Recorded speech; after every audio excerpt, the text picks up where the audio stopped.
Oh, Alpha, Alpha, Oméga, Oméga. À part toi, il n'y a point d'autre Dieu. Alléluia. Alpha, Alpha, Oméga, Oméga. À part toi, il n'y a point d'autre Dieu. Oui, Alpha, toi le commencement.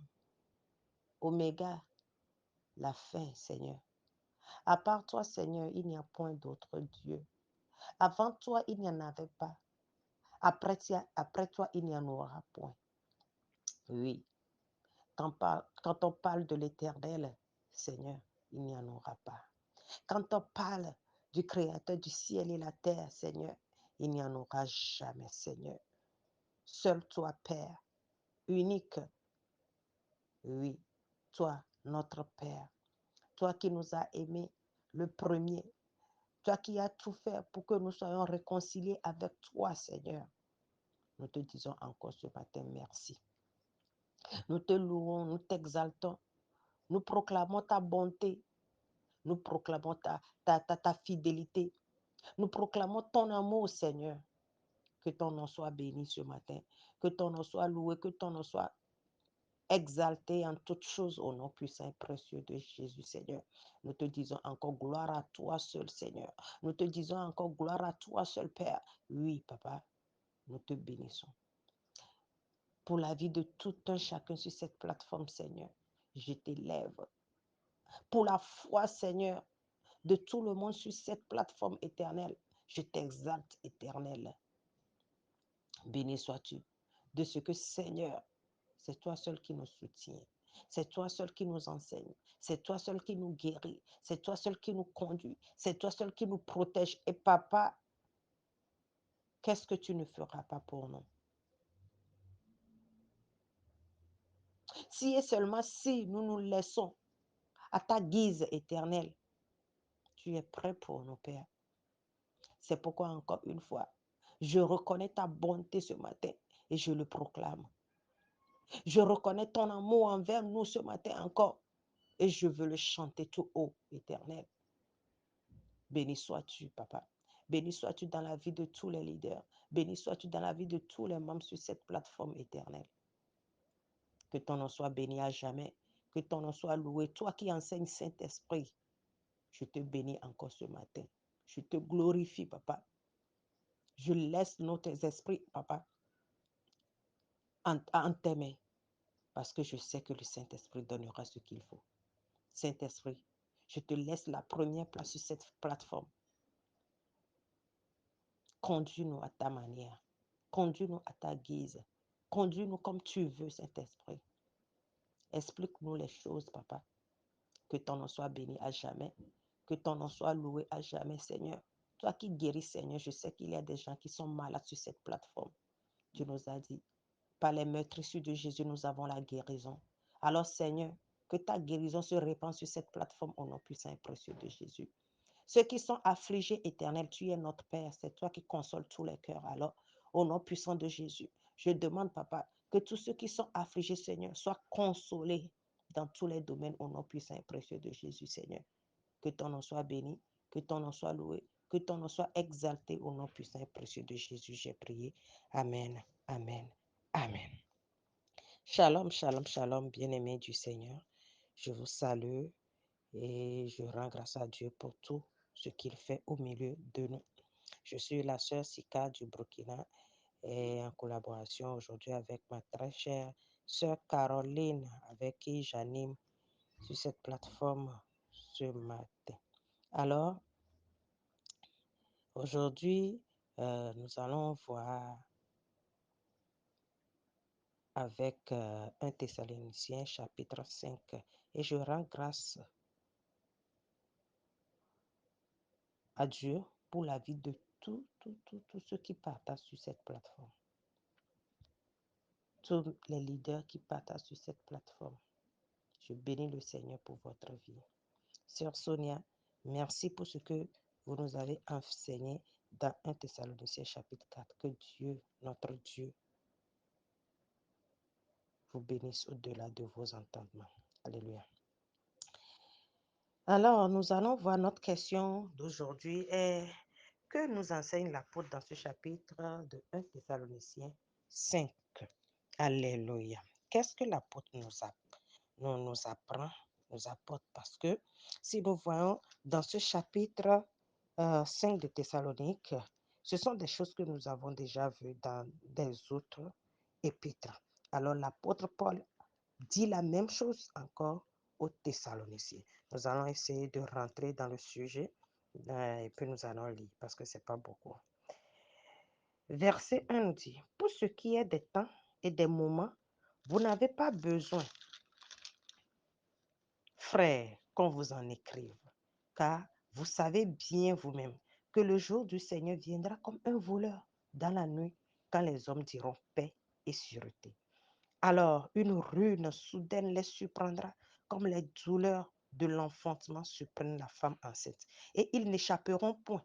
Mais vous, frères, vous n'êtes pas dans les ténèbres, pour que ce jour vous surprenne comme un voleur. Vous êtes tous des enfants de la lumière et des enfants du jour. Nous ne sommes point de la nuit ni des ténèbres. Nous dormons donc point, ne dormons donc point comme les autres, mais veillons et soyons sobres. Car ceux qui dorment la nuit et ceux qui s'enivrent la nuit. Mais nous qui sommes du jour, soyons sobres, ayant revêtu la cuirasse de la foi et de la charité, et ayant pour casque l'espérance du salut, car Dieu ne nous a pas destinés à la colère, mais à l'acquisition du salut par notre Seigneur Jésus-Christ, qui est mort pour nous, afin que soit que nous veillions, soit que nous dormions, nous vivions ensemble avec lui. C'est pourquoi exhortez-vous réciproquement et édifiez-vous les uns les autres, comme en réalité vous le faites. Alléluia. Ce n'est pas quelque chose qui est tellement beaucoup. Alors, nous pouvons voir ces mêmes passages, nous pouvons le voir dans Luc chapitre 12, le verset 35. Voilà. La Bible nous dit ici, la Bible nous dit dans Luc chapitre 12, verset 35, que vos reins soient sains et vos lampes allumées. Et vous, soyez semblables à des hommes qui entendent que leur maître revienne des noces afin de lui ouvrir dès qu'il arrivera et frappera. Heureux ces serviteurs que le maître à son arrivée trouvera veillant. Je vous le dis en vérité, il se scindra, les fera mettre à table et s'approchera pour les servir. Qu'il arrive à la deuxième ou à la troisième veille, heureux ses serviteurs s'il les trouve vaillants. Sachez-le bien, si le maître de la maison savait à quelle heure le voleur doit venir, il veillera et ne laisserait pas percer sa maison.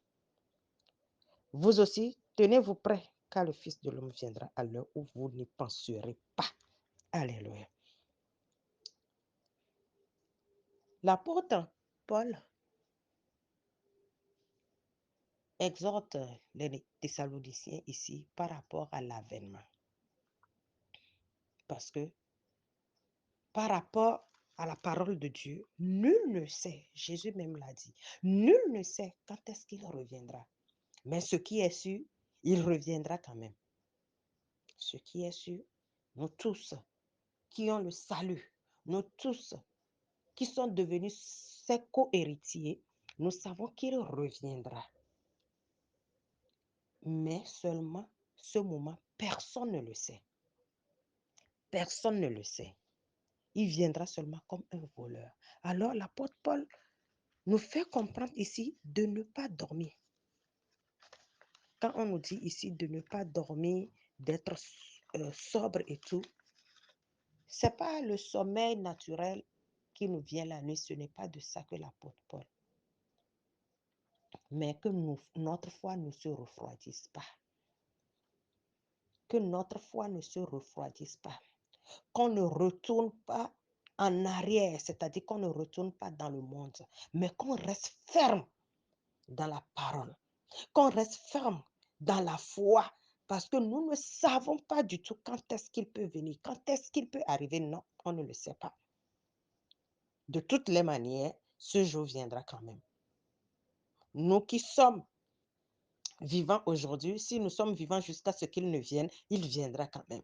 Si nous décédions en Christ avant qu'il ne vienne, nous savons que le jour-là, nous serons les premiers à se réveiller avant que ceux qui seront sur la terre en ce moment, qui ont Christ en eux aussi, qu'ils trouvent, il va les amener.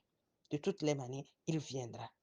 Alors, qu'est-ce que nous pouvons faire? Ce qu'on nous dit ici, c'est de rester sobre, c'est de rester vaillant dans la parole, c'est de vivre la parole, c'est de garder notre foi, c'est de ne pas perdre notre foi, de ne pas renier Christ, mais de revertir Christ, de revertir l'Esprit du Seigneur, que l'Esprit du Seigneur soit toujours en nous, que Christ, qui est notre rédemption, soit toujours en nous, pour que ce jour, malgré que ça viendra comme un voleur, que nous soyons prêts pour l'attendre, que nous soyons veillants, c'est-à-dire que nous ne sommeillons pas, que notre foi ne se refroidisse, ni que nous ne retournions dans le monde pour devenir comme nous étions. Parce que nous savons tous qu'aujourd'hui, il y a des choses qui nous arrivent. Il y a des choses qui nous arrivent. Alors, j'exhorte tout un chacun parmi nous encore à ne pas baisser les bras, à rester veillant et à attendre. Alléluia. Si nous regardons dans Romains chapitre 13, verset 11 à 14, nous allons voir quelque chose encore là-bas. La Bible nous dit, cela importe d'autant plus que vous savez en quel temps nous sommes. C'est l'heure de vous réveiller afin du sommeil. Car maintenant, le salut est plus près de nous que lorsque nous avons cru. Quand nous avons cru, ça fait au moins quelques temps maintenant. Quand nous avons cru, quand nous avons le salut, le moment ou bien le jour de l'avènement est encore plus près de nous. Alléluia. La nuit est avancée, le jour approche. Dépouillons-nous donc des œuvres des ténèbres et revêtons des âmes de la lumière. Alléluia. Tout ce que nous faisons avant, comme enfants des ténèbres, que le Seigneur nous aide à nous dépouiller de toutes ces choses, à nous dépouiller de toutes ces choses et à revertir Christ. Marchons honnêtement comme en plein jour, loin des excès et de l'ivrognerie, de la luxure et de l'impudicité, des querelles et des jalousies. Nous savons que tout ça fait partie du monde. Alors, dans Romains, l'apôtre l'a dit de s'éloigner de toutes ces choses, de se dépouiller de toutes ces choses entre eux. Mais revêtez-vous du Seigneur Jésus-Christ et n'ayant pas soin de la chair pour en satisfaire ses convoitises. C'est bien vrai que la chair nous conduit dans beaucoup d'erreurs, dans beaucoup de péchés. Mais si nous nous confions au Saint-Esprit pour qu'il fasse son œuvre, il le fera. Alléluia. Nous continuons dans 1 Thessaloniciens, le verset 12 nous dit, nous vous prions, frères, d'avoir de la considération pour eux qui travaillent parmi vous, qui vous dirigent dans le Seigneur et qui vous exhortent. Ayez pour eux beaucoup d'affection à cause de leurs œuvres. Soyez en paix avec vous. Alléluia. Nous vous en prions aussi, frères, avertissez ceux qui vivent dans le désordre, consolez ceux qui sont abattus, supportez les faibles, usez de patience envers tous. Prenez garde que personne ne rende à autrui le mal pour le mal, mais poursuivez toujours le bien, soit entre vous, soit envers tous. Soyez toujours heureux, priez sans cesse. Rendez grâce en toutes choses, car c'est à votre égard la volonté de Dieu en Jésus-Christ. N'éteignez pas l'esprit, ne méprisez pas les prophéties, mais examinez toutes choses, retenez ce qui est bon, abstenez-vous de toute espèce de mal. Alléluia. Vraiment, que le Saint-Esprit nous accompagne dans tout ce que nous apprenons ici. OK.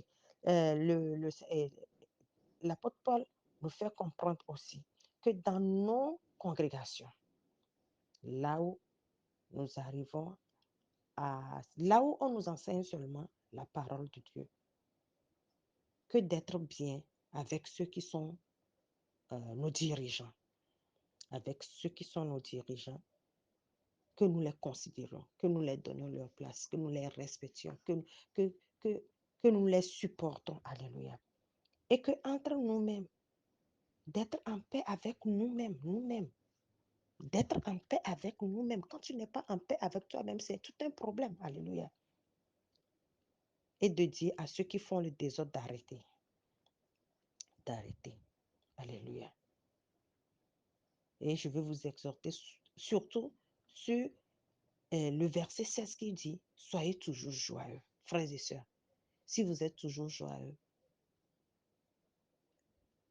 nous allons voir, malgré tout ce qui arrive actuellement dans le monde, malgré tout ce que nous supportons, malgré tout ce qui nous arrive du mal, quand nous prenons Jésus comme appui et que nous voulons marcher sur sa parole, cette recommandation qui nous dit soyez toujours joyeux, nous allons voir que oui, Christ est en nous. C'est l'expérience de la victoire. Nous sommes victorieux en toutes choses.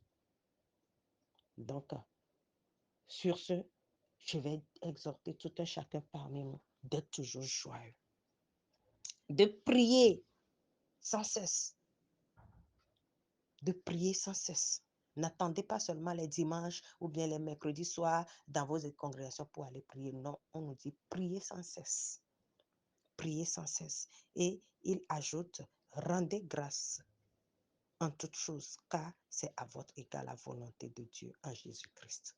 Rendons grâce en toutes choses. Disons, Seigneur, nous te bénissons. Élevons le nom de l'Éternel. Rendons grâce. Disons merci à Dieu. Que notre âme dise merci à Dieu. Que tout ce qui est en nous dise merci à Dieu. Rendons grâce en toutes choses, même quand ça ne va pas. Parce que Christ, lui, il sait ce qu'il est en train d'opérer en nous. Que le nom de l'Éternel soit béni en ce jour.